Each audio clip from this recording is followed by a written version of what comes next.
Hi there, welcome to another edition of Jamaica Magazine. I'm Adrian Atkinson.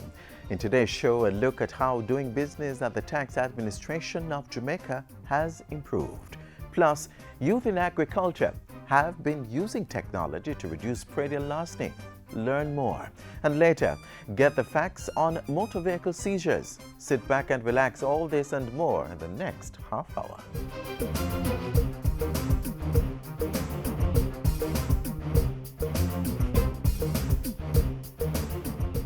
Violence against women and girls is a human problem, not just a woman's problem.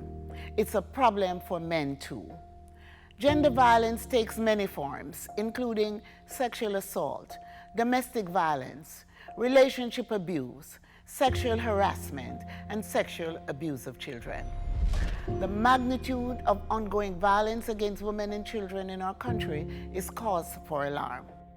We can end the violence. It requires all of us to end the violence. I call on all our men and women in Jamaica to take a stand.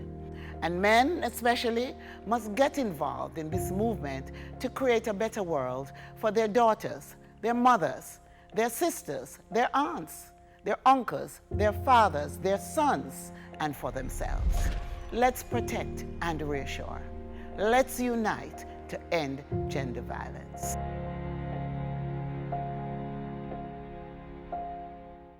Government has made it easier for persons to carry out transactions with the Tax Administration of Jamaica through added internet services. This change has also made a positive impact on the country's global ranking, as in October 2016, Jamaica moved up the scale in the Ease of Doing Business survey as it relates to tax payment from 155 to 160. More on the improvements in the upcoming feature.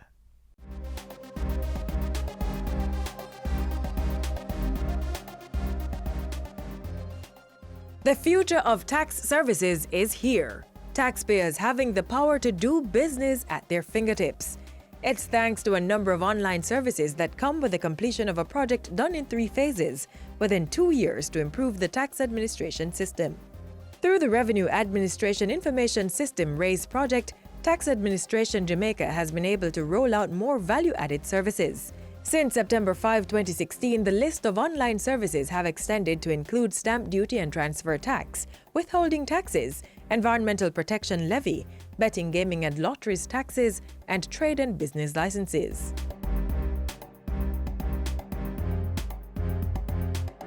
Persons conducting property transactions will now be able to make payments for stamp duty and transfer tax at any TAJ office island-wide. But document processing is only done at 3 locations: Stamp Office on Harbour Street and the Maypen and Montego Bay tax offices. As part of the service enhancement through the RAIS platform, applying a vermilion stamp to documents will now be replaced with the use of a barcode endorser, which allows for these documents to be validated online. In respect of withholding taxes, these will all be managed via the RAIS platform. Taxpayers are able to file all withholding tax returns and pay their balances, as well as generate and/or claim withholding certificates from their online account. The withholding tax types include interest, dividends, contractors' levy and withholding tax on specified services, management fees, royalty and other miscellaneous taxes withheld at source. Additionally, prescribed persons will no longer be required to file a withholding tax on interest quarterly return, as the RAIS will be able to process the quarterly refund based on the filing of the monthly returns. Improvements through the Revenue Administration Information System RAIS platform is also changing how racing, lotteries and sports betting and gaming are administered. The changes include having persons in the betting, gaming and lotteries industry filing returns based on a due date. Other enhancements include weekly submission of returns being standardized, penalties charged for late payment, and demand notices issued for outstanding amounts. TAJ's rollout of RAIS 3 also allows for trade and business licenses to be managed through the new system, and persons can submit their applications and return when applying for a trade license. And in the event that a taxpayer does not apply for a renewal, the system will automatically generate an assessment. In ensuring the smooth rollout of the new online services, The TAJ prepared its staff through training. They also engaged several stakeholders such as the National Land Agency, Incorporated Master Builders Association, Jamaica Bankers Association, Bank of Jamaica, and Jamaica Stock Exchange. Tax Administration Jamaica, raising the bar, improving service delivery through a modernized tax system.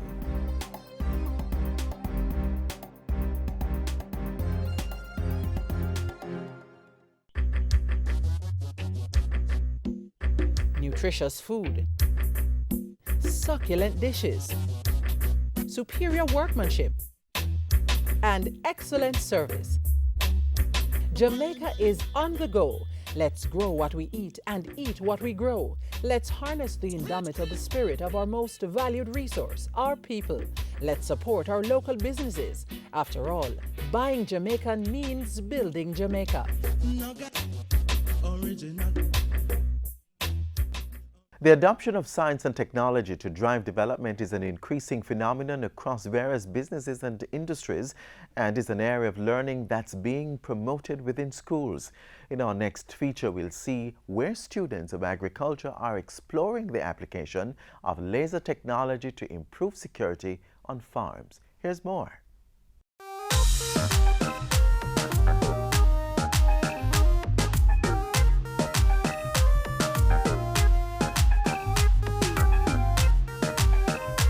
Agriculture, the bread and butter of our farmers, the source of food for the nation, and a sector that contributes to economic growth and job creation for the country. However, despite the importance of this sector, it is being plagued by praedial thieves, resulting in billions of dollars in losses each year. If that is not corrected, no matter what we do in this country to encourage agriculture, it will, if not totally fail. So the time has come. And I say to the praedial larceny unit, and I say to the security forces generally, the time has come to put an end to this plague on our land. So government has put measures in place to safeguard the livelihood of farmers and protect consumers. The establishment of a praedial larceny prevention unit is one such measure that has been helping to decrease produce and livestock theft. Members of the unit have been meeting with farmers and sharing tips on how to protect their farms. But the conversation doesn't stop there. Persons and organizations with vested interest in agriculture are lending their support in the fight to curtail praedial larceny. Their technical high school has encountered praedial theft, and so its students have come up with a technology-based system to secure farms. This is a system where we have integrated different technologies in order to give us one system. So we have integrated laser beams, light and sound and visual. So here, the laser beams will surround the circumference of your farm. So anywhere on the farm you break, a laser beam will come on. And once that laser beam comes on, the thief won't know about the laser beam, it's only the farmer. So that will more give you security on your farm. Using the same laser system, the students have also designed a portable security system called a handy box that farmers can set up anywhere on their farms.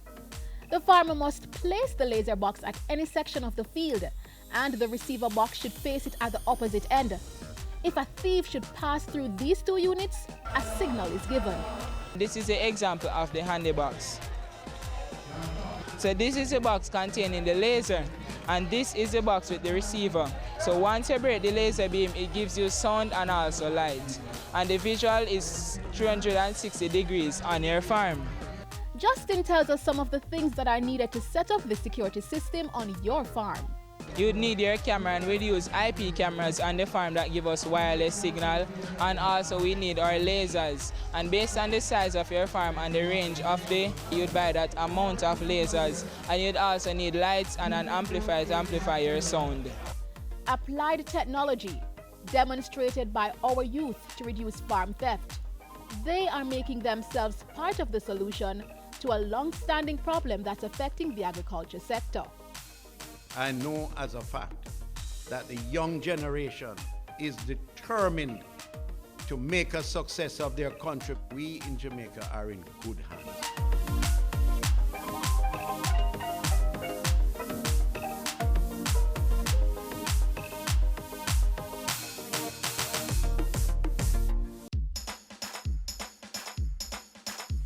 We want a productive Jamaica. We are not productive Jamaicans. Productivity to move forward on this land. Productivity, that's the way to go, we should understand. Productivity is the way to go for all us Jamaicans. Small business, big business, old and young, we are tell every woman and man.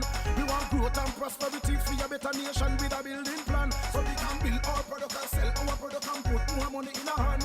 Our economy can rise to a level and build a better nation. Productivity to move forward on this land. Productivity, that's the way to go, we should understand. Productivity to move forward on this land. Productivity, that's the way to go, we should understand. Productivity. Productivity, Pathway to Prosperity. A message brought to you by the Jamaica Productivity Center, a department of the Ministry of Labour and Social Security. From time to time, motorists are stopped and their vehicles checked by the police. And where breaches of the Road Traffic Act is found, their vehicle may be or may not be seized. We'll now get the facts on the conditions under which a stop and search may be carried out and a motor vehicle can be seized.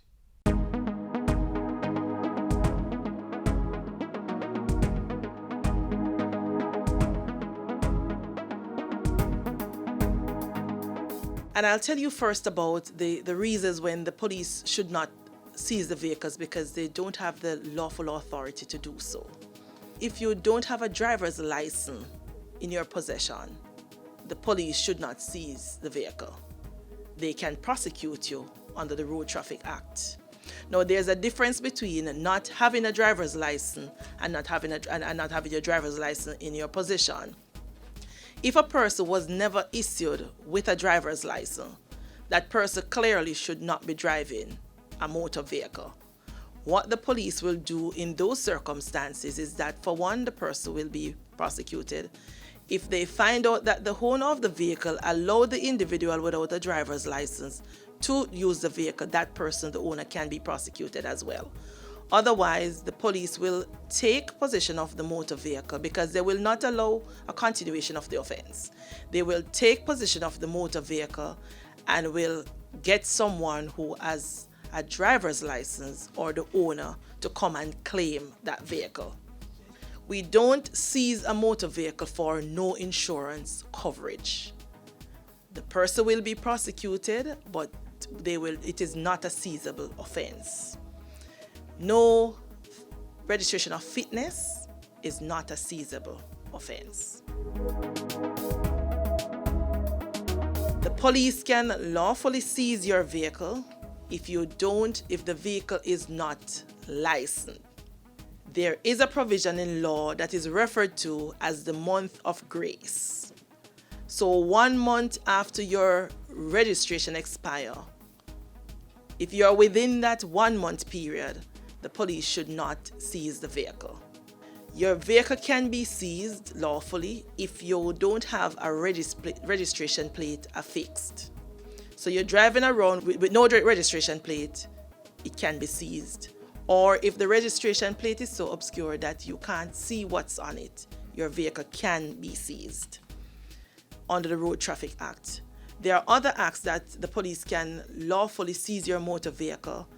For instance, if you are operating in contravention with the provisions of your license that was issued to you, your vehicle can be seized under the Road Traffic Act as well.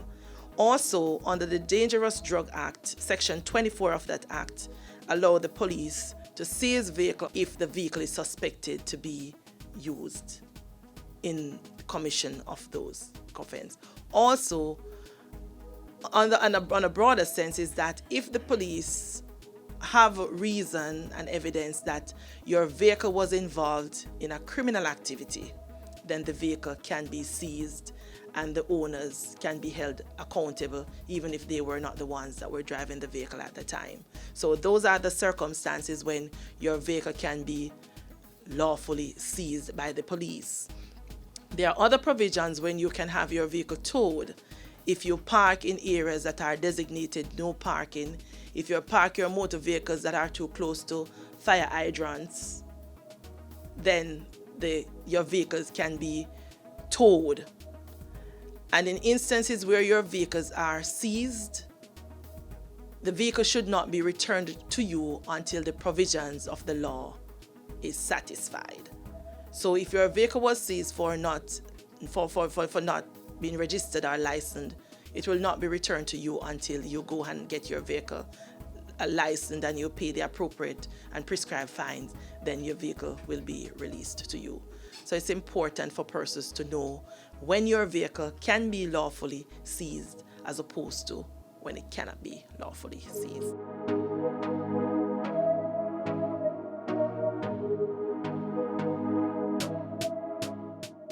On our roads, remember, take time, be courteous, drive good, walk good. Part of keeping our roads safe is ensuring the vehicles we drive are mechanically safe, meeting all roadworthy requirements. And besides that, we must be good drivers and avoid risk-taking and sensation-seeking behaviors which are prone to causing road crashes.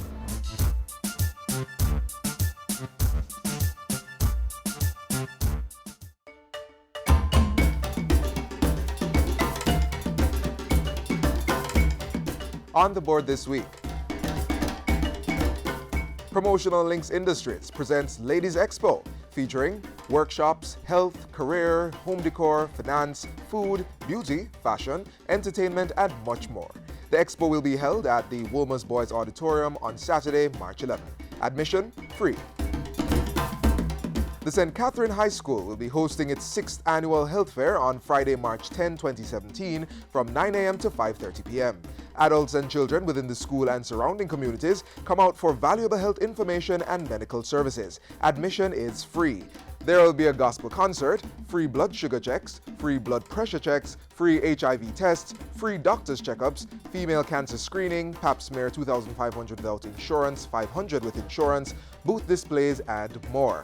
For booth space and further information, email St. Catherine High Health Fair 2016 at gmail.com. Visit St. Catherine High School Health Fair on Facebook or call Jermaine Johnson at 456-7923. Knox Community College, under the auspices of the United Church in Jamaica and Cayman Islands Cobbler Campus, presents College Day under the theme Forging Forward, A New Horizon Beckons on Wednesday, March 15, 2017. Gates open at 9 a.m. Activities include displays, lectures on health and entrepreneurship, competitions, simulations, games, and much more. The Norman Manley Law School Students Association will be having their exposition and lecture in March, celebrating the life of the Right Excellent Norman Washington Manley at the Norman Manley Law School, University of the West Indies, Mona campus. The exposition will be held on Wednesday, March 29, and the lecture on Thursday, March 30, under the theme Sports and the Law, Implications for the Economic Landscape of Jamaica. And that's all for our community notices today. Send us your events for broadcast on the JIS Community Notice Board. Call 922-868-022 or send an email to cbishop@jis.gov.jm.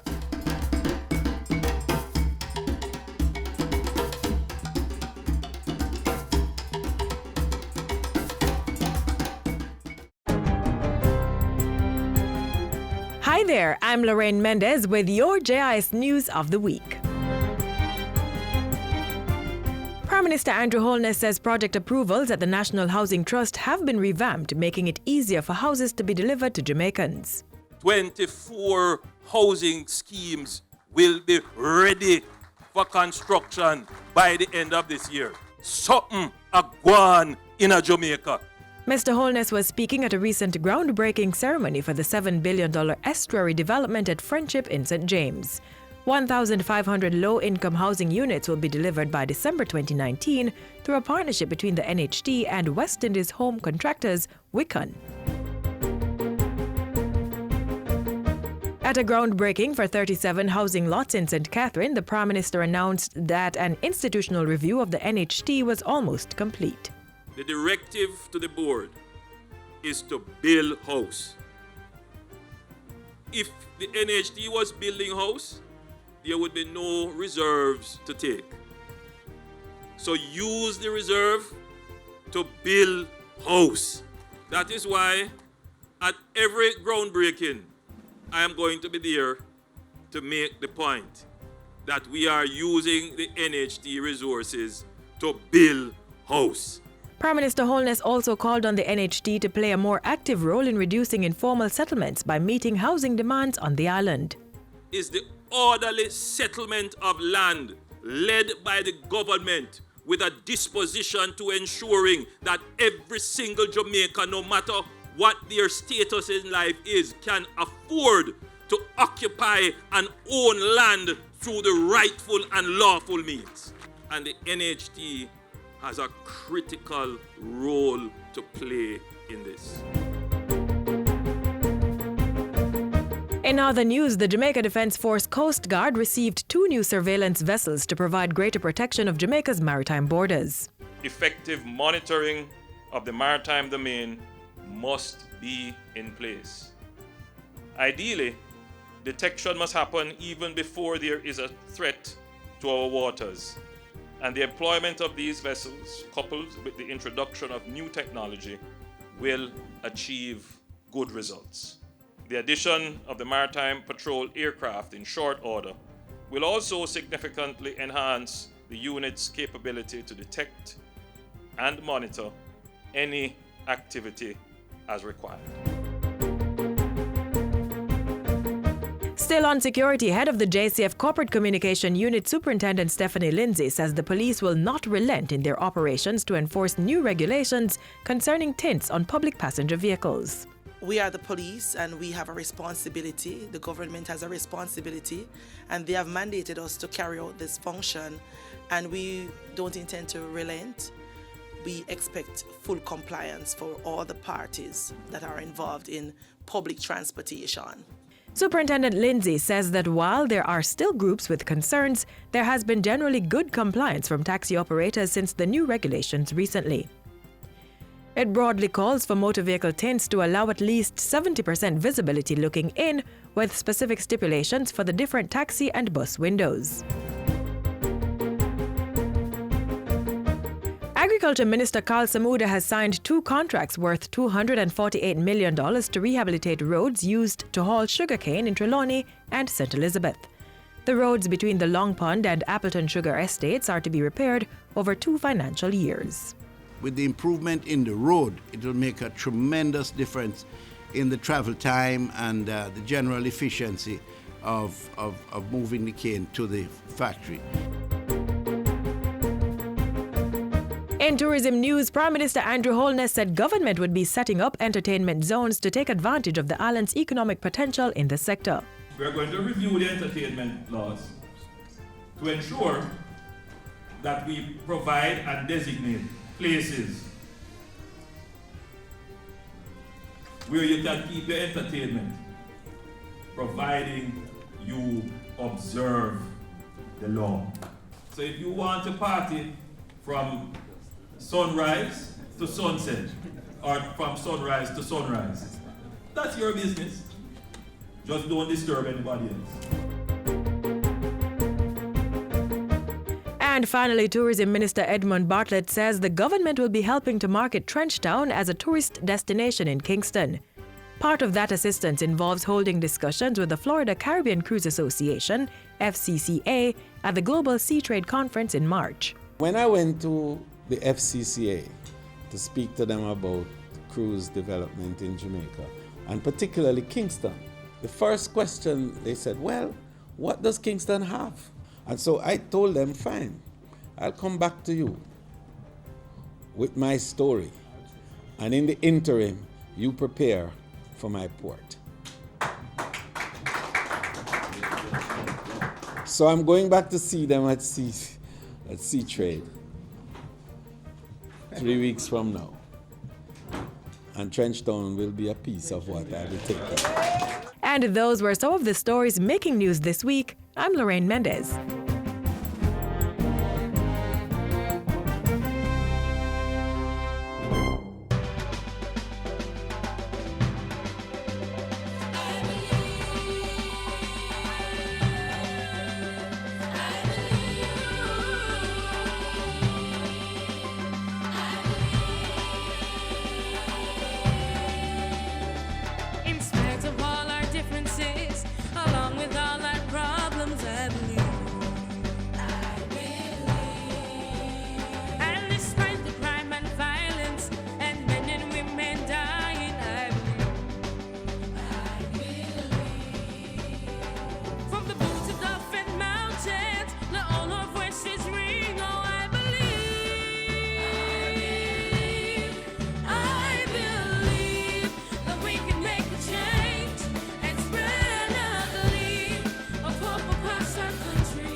And that brings us to the end of today's edition of Jamaica Magazine. Join us again tomorrow. Until then, you can click online at jis.gov.jm or our YouTube channel to get the latest government information. Also, follow us on Twitter and Facebook and download our app from the Google Play Store and stay informed. I'm Adrian Atkinson, reminding you to take care of your health and make every day a productive one.